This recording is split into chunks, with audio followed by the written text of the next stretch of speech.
Welcome back to Inner Word.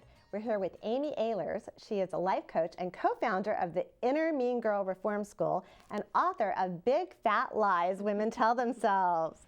Welcome, Amy. Thank you so much for having me, and happy holidays to everyone. Thank you. Happy holidays to you too. And holidays are a great time for this book. Yes, indeed. Tell me, in a very stressful time, we start to, that inner critic comes out. Yes. Tell us, what are the big fat lies that women tell themselves? Oh my goodness. Well, there's 59 big fat lies in the book. So there's a whole bunch in there, and I've been having a lot of people just open up to the table of contents and say, that one's for me. But some of the most common ones are, I'm not enough, or it has to be perfect. The perfectionist and the inner perfectionist really comes up, especially during the holiday season, telling us that the presents have to be perfect, the house needs to look perfect, the decorations need to be perfect.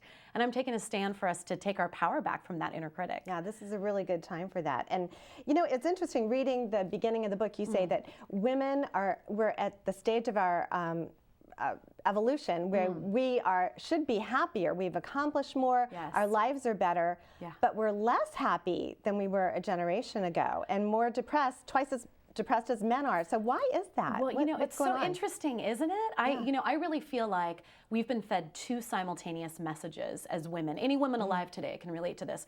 One message is you can do anything. And then the other contradictory message is you're not enough. Right. And so how crazy making is that? Here we are feeling like you can do anything, you're not enough. You can do anything, you're not enough. It's a little bit crazy making. And I think we've really fallen into the trap of the when then big fat lie, which is big fat lie number 11 in the book. When we get blank, then we're going to be happy. When we have the power in the workplace, then we're going to be happy. When we get the car, then we're going to be happy. When we have, get paid $1 for dollar for men in the workplace, then we're going to be happy. But the truth is, none of those external things are the key to our happiness. Right. It's actually the internal things that are the key to the happiness. So let's talk about that. You talk about two different inner beings that reside within women, and one is the inner critic. Talk to us about the inner critic. Well, we all have a voice inside of us. That's the inner critic, or inner mean girl, as Christina Rilo and I like to say at Inner Mean Girl Reform School.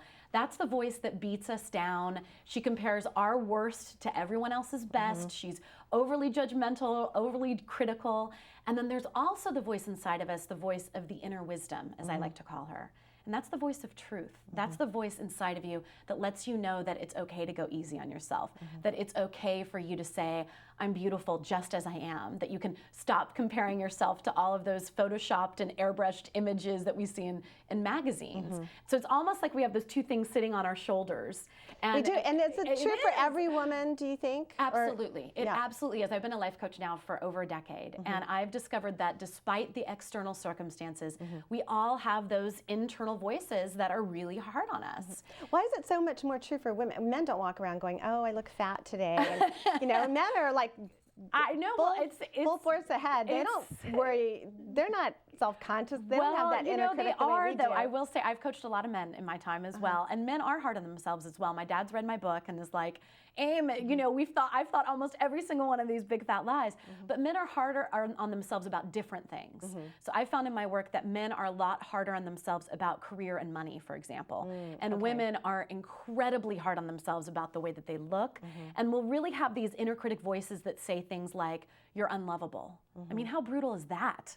You're not good enough. You're damaged goods, things like that. Women will really fall prey to those ones that really cut us down at a core level. And men's inner critics are a little bit more on the superficial level. They'll put pressure on themselves, but it's just different. So we all have them. It's the human experience. It really is. Now, what about, so I'm reading the book and I'm thinking, well, that's really nice to get into your inner wisdom and your inner truth, but sometimes you say the inner wisdom can tell you a harsh truth, but in a loving way. So it's not all Pollyanna. It's not all like, you're wonderful, you're perfect. Right. No, well, in fact, I would really say, I always think of that Stuart Smalley sketch on SNL, and gosh darn it, people like me.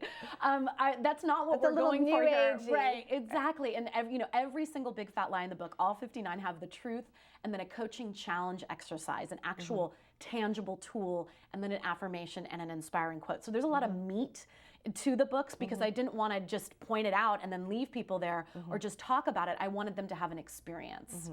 And I think that when we look at that overly positive, that can actually be another voice of the inner critic.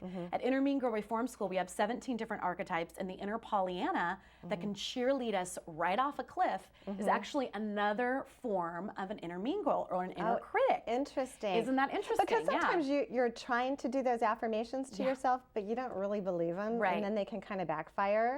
You know? Well, that's why I really I encourage people to tune into their inner wisdom, because with your inner wisdom, she will deliver the harsh truth. She will tell you, you know, sweetie, put the cookie down or put the drink down or get out of this relationship. But she'll do it from such a space of self-love and self-compassion, whereas your inner mean girl might tell you the exact same thing. Your inner critic might say it, but she'll say it in a way that's really shaming and condemning of you. Right, I get so that. I'm all about tuning in. Everyone has their own experience. We're the only expert in our own lives. We're the only one living our own life.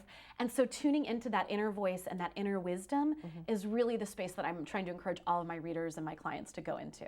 And let's talk about affirmations, because you said something in the book that I thought was really wise, which is people poo-poo affirmations and say they're new agey, but you say we're doing affirmations all day long. Absolutely. Well, the average person thinks about 60,000 thoughts per day, and the vast majority of those thoughts are negative. They're negative affirmations, and it's interesting because studies have shown us that most of our thoughts are the same thought that we thought the day before and the week before and the month before and the years before. It's like replay, instant replay, again and again and again. It is, and you know, with the brain science of it, there's neural pathways in our brain.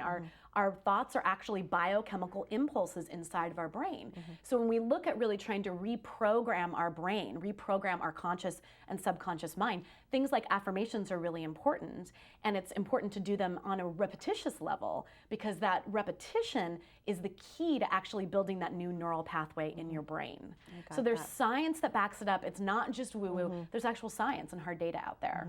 Now you've got a 3-step process to help us squelch the inner critic and realize the wisdom of the inner wisdom. Tell us about that process. Anytime my client or myself, anytime I'm feeling any sort of negative emotion, I really encourage people to do this very simple and powerful 3-step process. So anyone at home can follow along right here and now.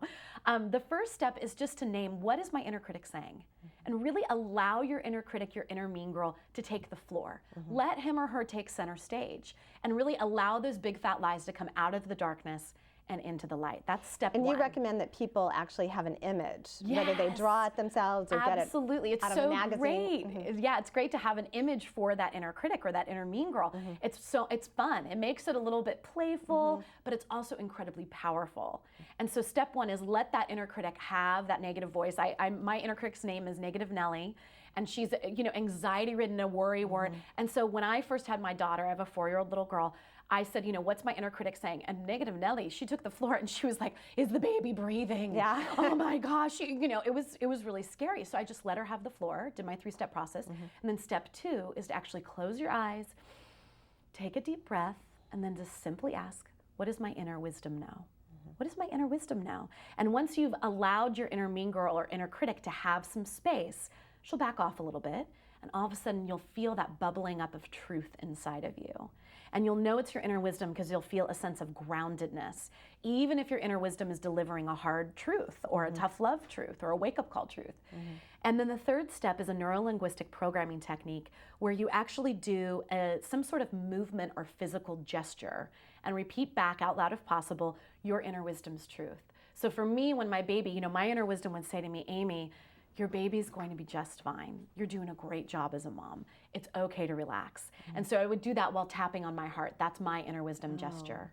And it's this neuro-linguistic programming technique works because it starts anchoring it into your body. You get your body and your mind and your emotions all in the same process. Exactly, yeah, exactly. And it starts that new neural pathway.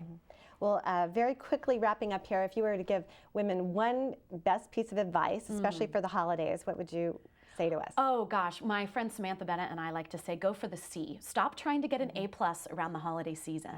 Let yourself off the A+ hook and say, I'm going for the C. I'm just going to get a C on my holiday report card because no one's grading you except for you. So go for the C, lighten up, relax, and have some fun around the holiday season. Take it easy on yourself. That's a great message. Absolutely, absolutely. Good. Well, thank you so much, Amy, for joining us. Thank you. It's Big Fat Lies Women Tell Themselves.